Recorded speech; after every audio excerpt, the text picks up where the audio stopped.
Good morning students.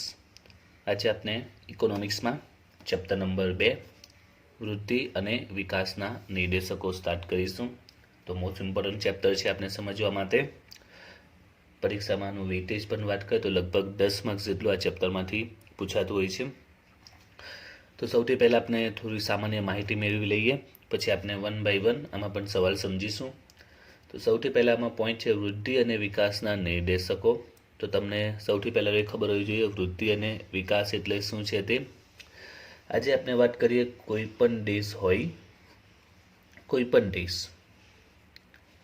પછી એ અલ્પ વિકસિત દેશ હોય,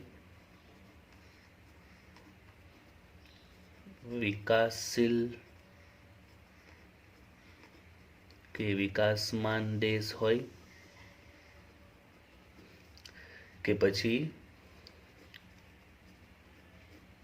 વિકસિત દેશ હોય, કોઈ પણ દેશ હોય, બરાબર છે. અલ્પ વિકસિત દેશ હોય કે પછી વિકાસશીલ દેશ હોય કે વિકાસમાન કે પછી વિકસિત દેશ હોય.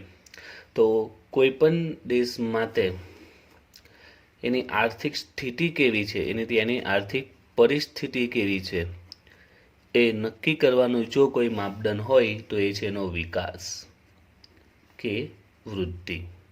એટલે દરેક દેશ માટે અલ્પ વિકસિત દેશ હોય કે વિકાસશીલ કે વિકાસમાન દેશ હોય કે વિકસિત દેશ હોય, એમને જો આર્થિક પરિસ્થિતિનો ચિતાર મેળવવો હોય, એનો ખ્યાલ મેળવવો હોય તો શેના આધારે નક્કી થશે કે એનો દેશનો વિકાસ કેટલો છે કે દેશની વૃદ્ધિ કેટલી છે.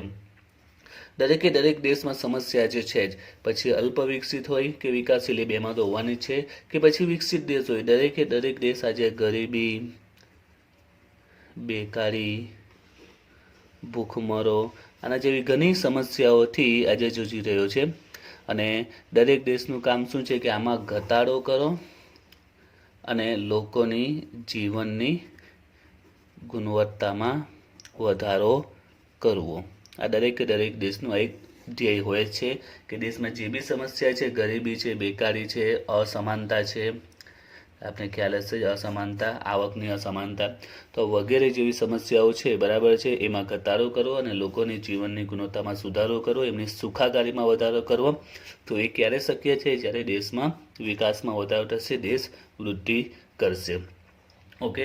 અને આ ધ્યેય ફક્ત અલ્પ વિકસિત કે વિકાસશીલ કે વિકાસમાન દેશો નહીં, પરંતુ વિકસિત દેશો પણ આ સમસ્યાનો સામનો કરી રહ્યા છે, બરાબર છે. હા, વિકાસમાન દેશોને ખૂબ મોટા પ્રમાણમાં સમસ્યા છે, વિકસિત દેશોની બી સમસ્યા તો હશે, પણ એની જે તીવ્રતા છે થોડી ઓછી હશે, પણ એ પણ આ સમસ્યાથી સામનો કરી રહ્યો છે. એમનું પણ ધ્યેય આ જ હોય છે કે લોકોની જીવનની ગુણવત્તા, એમનું સુખાકારીમાં વધારો થાય, જેનો એક જ આધાર છે એ છે વિકાસ કે વૃદ્ધિ. એની મદદથી આપણે એને ઉકેલી શકીએ છીએ. ઓકે. હવે વિકાસ અને વૃદ્ધિ, આર્થિક વિકાસ ને આર્થિક વૃદ્ધિ, આ બંને શબ્દ વચ્ચે એક પાતળી 2 ઠેકા જેટલો ડિફરન્સીસ છે. નોર્મલી ઘણા વ્યક્તિઓ આર્થિક વિકાસ અને આર્થિક વૃદ્ધિને એક જ ગણે છે. વિકાસ કરો કે વૃદ્ધિ કરો બંને એક જ છે. તો આજે આપણે સૌથી પહેલા એ સમજીશું કે આર્થિક વિકાસ એટલે શું અને આર્થિક વૃદ્ધિ એટલે શું. અલગ અર્થશાસ્ત્રીઓ છે જેમને પોતપોતાના મત પ્રમાણે બંનેને અલગ ડેફિનેશન પણ આપેલી છે, જેમાંથી એક છે તમારે યાદ રાખવાની છે, તમારી બુક્સમાં પણ આપેલી છે. 1 માર્ક્સમાં કે વિકલ્પમાં આવી શકે છે. શ્રીમતી ઉર્સુલા હિક્સ. શ્રીમતી ઉર્સુલા હિક્સે શું કીધું છે તે કે જે વિકાસમાન દેશો છે, વિકાસમાન દેશો છે, અને બીજી બાજુ લઈએ આપણે વિકસિત દેશો. એક બાજુ વિકાસમાન દેશો, એક બાજુ વિકસિત દેશો ના આર્થિક પ્રશ્નોનું નિરાકરણ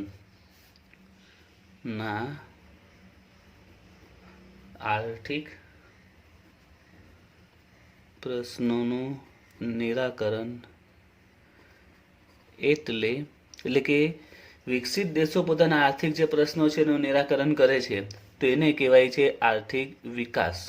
અને વિકાસમાન દેશો પોતાના આર્થિક પ્રશ્નોનું નિરાકરણ કરે તેને વિકાસ કહેવાય છે, જ્યારે વિકસિત દેશો પોતાના આર્થિક પ્રશ્નોનું નિરાકરણ કરે એને કહેવાય છે વૃદ્ધિ. તો એકદમ સિમ્પલ ભાષામાં સમજાવી દીધું છે કે વિકાસમાન દેશો માટે વિકાસ મહત્વનો છે, જ્યારે વિકસિત દેશો માટે વૃદ્ધિ મહત્વની છે ઇનડાયરેક્ટલી.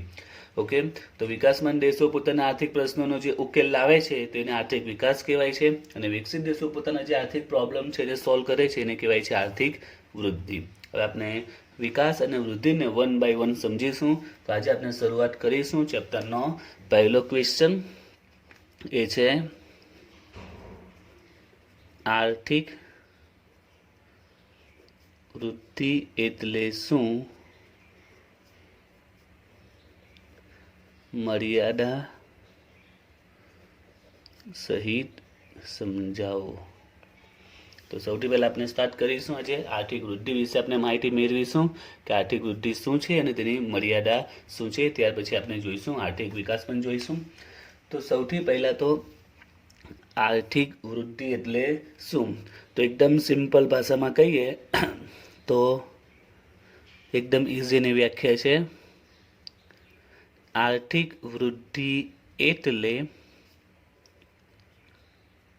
રાષ્ટ્રીય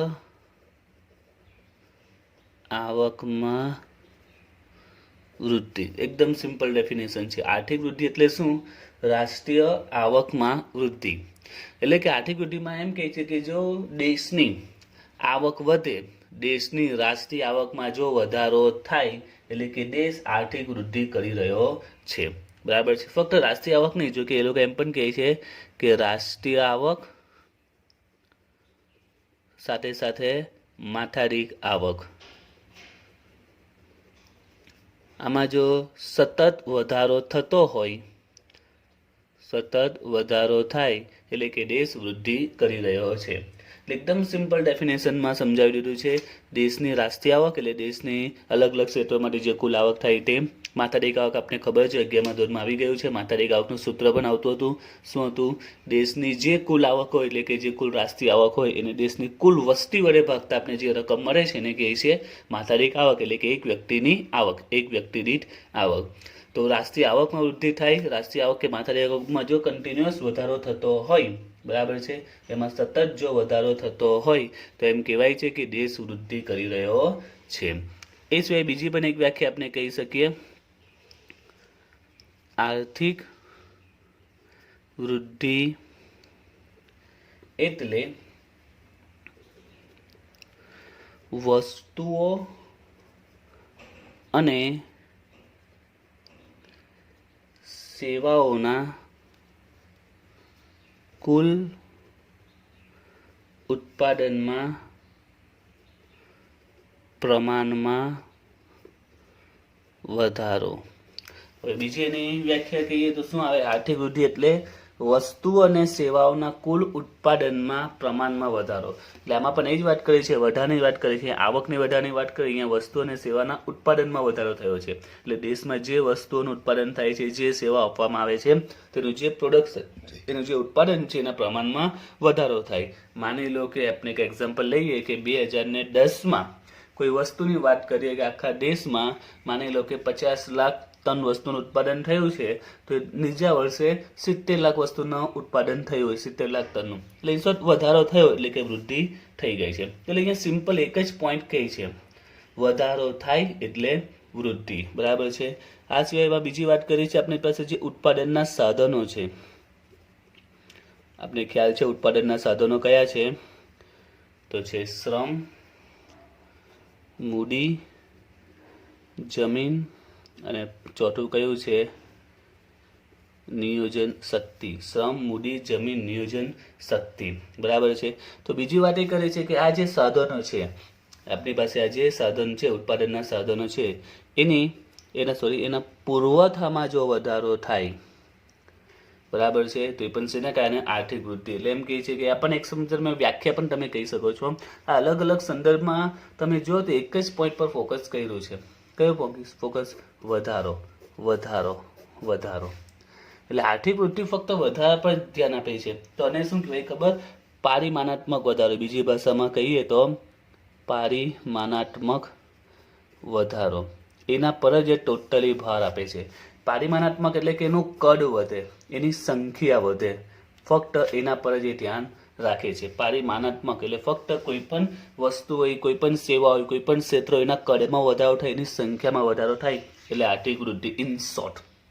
કારણ કે બધામાં એવું જ કીધું છે. જુઓ, રાષ્ટ્રીય આવકમાં વધારો એટલે કે માની લો કે રાષ્ટ્રીય આવક કોઈ વર્ષ દરમિયાન ભારતની માની લો કે 50 લાખ કરોડ છે, તો બીજા વર્ષે 55 લાખ કરોડ થઈ વધારો થવો જોઈએ. એ જ રીતે વસ્તુઓ સેવાનું ઉત્પાદન સમજાયું, ઉત્પાદનના સાધનો એનો બી પુરવઠો વધી જાય, મૂડીનું વધી જાય, જમીનનું પ્રમાણ વધી જાય, નિયોજન શક્તિ વધી જાય, શ્રમ વધારે લોકો કરતા થઈ જાય. તો આ દરેકના પુરવઠામાં જો વધારો થઈ જાય તો લેન્સો કોના પર ભાર મૂકે છે?